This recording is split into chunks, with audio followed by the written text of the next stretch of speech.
What is the role of emotions and social psychology in climate adaptation? Welcome to Tamana Sharma Newsletter. By Tamana Sharma. Emotions are potent, so powerful that they can persuade the rational mind into justifying acts of anger, fear, love, sadness, grief, even shame. Emotions can leave reason behind within microseconds. For a long time, I thought emotions were a product of a person. But the more I observe myself and others, it seems that a person becomes a product of their emotions. This product, however, changes in a social context. Very few are adept at hiding their emotions. A trained public servant, for example, can maintain an impassive expression through rigorous training. You never know if they speak the truth or a lie, if they are in agreement or disagreement, charmed or offended. Even so, emotional reactions may be brewing underneath and can resurface eventually. Whether we show it or not, lack of emotional expression or outburst does not guarantee a rational outcome. One might think that the world would do a little better with some emotions and worse with others. As love spirals up the brainstem, with tickles of pleasure, even this emotion is subjective to the situation, context, and setting. One-sided love can turn into unhealthy infatuation, sadness, and even result in stalking episodes. Two people blinded by love can forget all else behind or beside their beloved. They can even die for each other, going against their rudimentary survival instinct. As anger turns poet into activist who weaves words into battle cry for change, which emotion is better, which is important, completely depends on the context. Is the anger burning in order to be put out? Or is it going to stay consistent due to trauma and bitterness related to matters unassociated to the cause?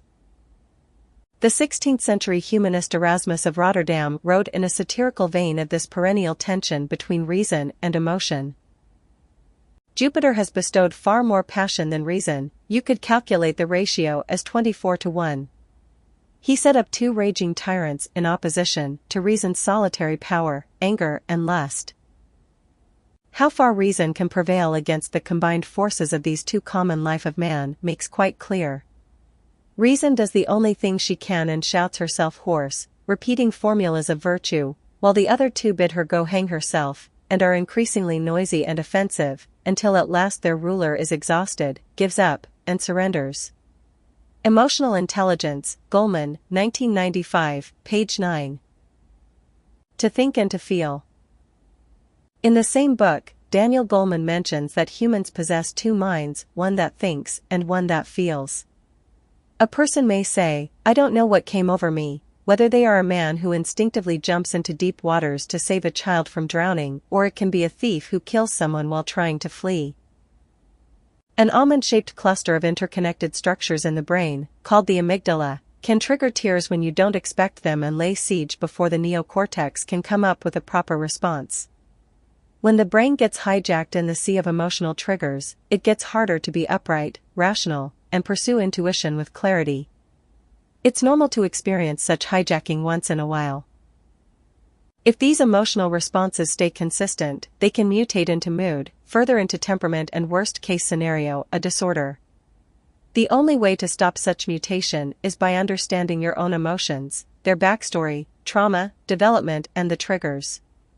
It is not easy at all, but this is extremely important for personal well-being and finding your authentic self that balances emotions and rationale. At the same time, being authentic offers no guarantee of positive outcomes for the individual in the complex world of humans, where one cannot be too certain about avoiding exploitation. Those who are gullible are often advised to conceal their true feelings to err on the side of caution, advice I have received repeatedly from loved ones. In the world that we live in today, Robert Greene's 48 Laws of Power, the book, are actually the laws of survival. He said so himself on a podcast recently. There is so much going on in human interactions, in the games we play, that something as vital and life-threatening as climate change does not hold importance to the amygdala, which is swimming in vague passions. As climate changes, behavior and response of individuals are questioned, probed, and even deemed as the reason behind inaction. It is in part but not completely. Because that would be switching focus from drilling/displacing/fossil-derived conglomerates, who are primarily responsible for the accelerated warming of the planet. B&B effect, a common denominator. It is understandable that individuals, even if aware of the realities, may feel small in the face of such a massive development. The question is, why can't we still get to tangible action when the same individuals are put together in groups? The APA defines social psychology as the study of how an individual's thoughts, feelings, and actions are affected by other people. In this context, I find two effects that play a huge role in the lack of positive outcomes. The bystander effect is a well-documented social phenomenon that refers to the tendency of individuals to be less likely to help a victim when other people are present. The presence of others can create a diffusion of responsibility, where each person assumes that someone else will take action, leading to a decreased likelihood of any single individual offering assistance. The bandwagon effect is another psychological phenomenon, distinct from the bystander effect. The bandwagon effect refers to the tendency of individuals to adopt certain behaviors, beliefs, or trends because they perceive that others are doing the same. In other words, people may be more likely to conform to popular opinions or follow popular trends simply because they see others doing so. Even though these two are distant psychological phenomena, both point toward a certain sense of a confused mindset, whether to do nothing because no one else will or to do something because others are. I remember the first time I came face to face with the bystander and bandwagon effects together, before I read anything about them. Quick recollection.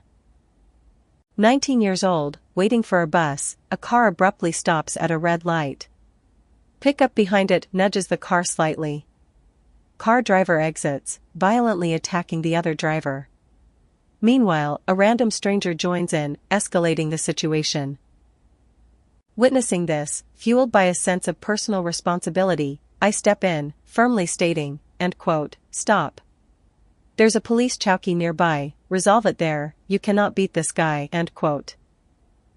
The aggressor, surprised by a woman intervening, retreats to his car, retrieving a pistol from the glove compartment. Fuck, I could feel courage leaving my body, particularly my legs. Fortunately, the aggressor's companion, not consumed by rage, reminds him of their location. The aggressor, now rational, decides to leave after hurling colorful insults at me. Still processing the risk I took, I search for the stranger, but he had vanished as quickly as he appeared. The pickup driver, shocked and tearful, is left in the aftermath. Bystanders, formerly passive, come forward to assist him. Surviving that potentially deadly day, I vowed never to intervene without a plan ever again. In my social psyche paper that year, I replayed this incident several times, trying to understand better response mechanisms in similar scenarios. Turns out, eye contact can break the bystander spell and make it harder to not respond to a plea or cry for help. In years to come, I went on to apply such findings in the field, and it still amazes me how predictable human response can be in a social context. Societal climate crisis. In the climate crisis scenario, both the bystander effect and the bandwagon effect can be seen as playing different roles. Over the last 3 to 4 decades, scientific warnings have not changed how the bystander effect grips an ordinary person. Science involves jargon, which can be difficult to understand. What is challenging to comprehend often leads to inaction. While the bystander effect is well documented in situational contexts, little is known about the long-term mentality turning people into gawking flock of birds, even the affluent. Especially when it comes to degrading air, water, and soil quality. This is just me, but perhaps lack of response has mutated into one of those emotional disorders. Chronic exposure to environmental degradation, combined with a sense of helplessness or resignation, could conceivably contribute to feelings of anxiety, depression, or even trauma over time. However, empirical research would be needed to establish a causal relationship between the bystander effect and the development of emotional disorders in environmental contexts. Perhaps one of my PhD readers could take this one up as a thesis. Are you joining a bandwagon or are you taking a stand? On the other hand, the bandwagon effect can play a role in deterring or driving climate action.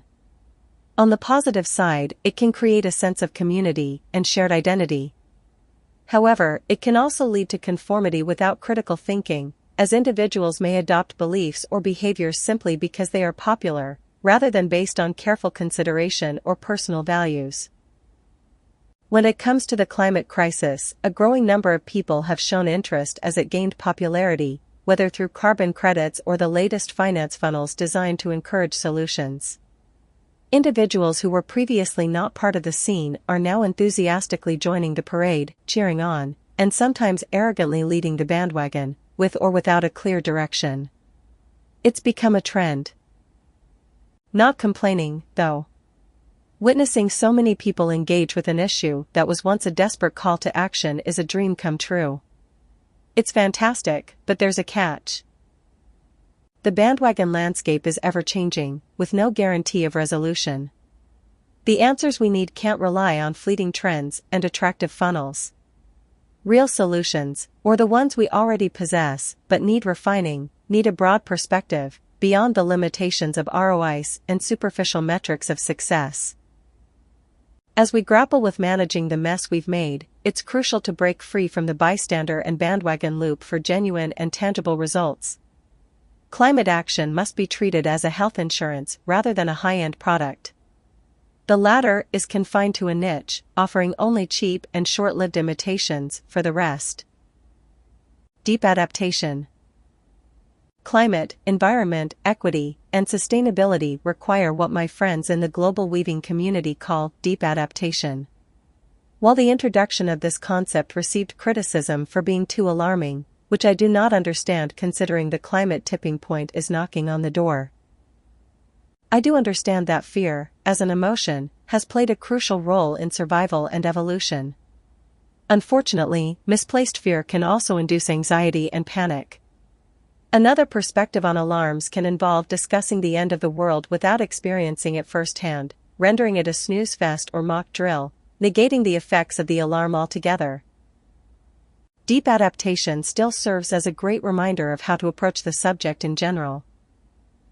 The framework encourages discussions about resilience. What do we most value that we want to keep, and how?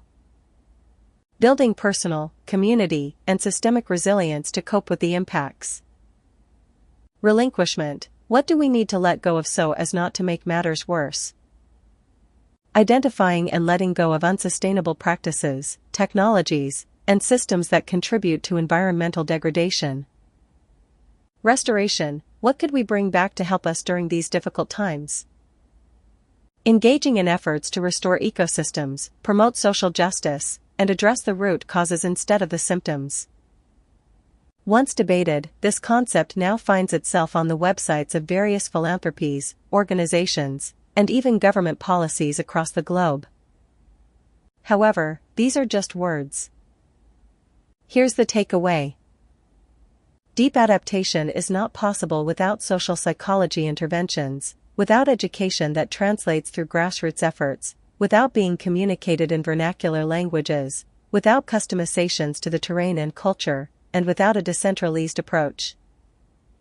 Just as I found eye contact has the power to break the frozen response from a bystander, climate adaptation requires touching the hearts, emotions before it provides workable solutions to the rational mind. Deep adaptation can certainly break the bystander effect and promote change on an individual level without the need to join a pompous parade/bandwagon. As an intervention to improve actions for climate, this is foundational work. Only then, in my humble opinion, can any other solution make its mark. I conclude my observations here.